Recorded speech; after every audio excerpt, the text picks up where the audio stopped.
చేస్తున్నావు శాలిని? మమ్మల్ని కాపాడేందుకు ఒకళ్ళు ఉండగా మాకేం దిగులు? ఇక మీద మిమ్మల్నే కాదు మమ్మల్ని కూడా కాపాడబోయేది ఈశ్వర ప్రసాద్ గారు.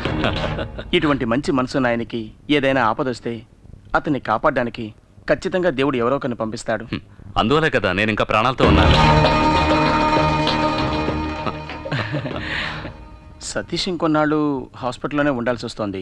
వాడు డిశ్చార్జ్ అయ్యి వచ్చాక మంచి ఉద్యోగం దొరకడం అంత తేలికైన విషయమేం కాదు. సో వాడి చేత బిజినెస్ పెట్టిస్తే తోడుగా నేను ఉంటాను. అది మాత్రమే కాదు, శాలిని వాడు కలిసి జీవించడానికి ఇన్కమ్ ఉండాలి కదా. సతీష్కి శాలినికే కాదు, మీరు అంజలి సంతోషంగా జీవించడానికి కూడా ఆదాయం కావాలిగా. మీ రెండు జంటలకి ఒకేసారి పెళ్లి జరిపించాలన్నది నా కోరిక. అదే అమ్మ కోరిక.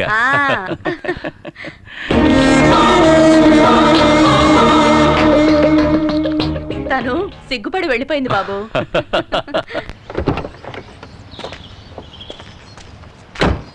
ఈ ఫ్యాక్టరీ చాలా రోజులుగా మూతపడి ఉంది.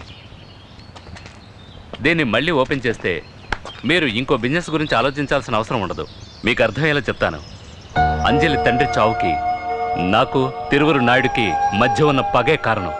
అందువల్ల నా ఆస్తిలో సగభాగం అంజలి పేరున రాయాలని నిర్ణయించుకున్నాను. అంజలి మీరు పెళ్లి చేసుకుంటే ఆస్తి మొత్తం మీదే. అది మాత్రమే కాదు, నా ఫ్యాక్టరీ నిర్వహణ బాధ్యతలని మీరే చూసుకోవాలని నేను కోరుకుంటున్నాను. అందులో మీకే అభ్యంతరం లేదుగా? అలా అంటారేంటండి? మీరు చెప్తే ఏ పనైనా చేస్తాను.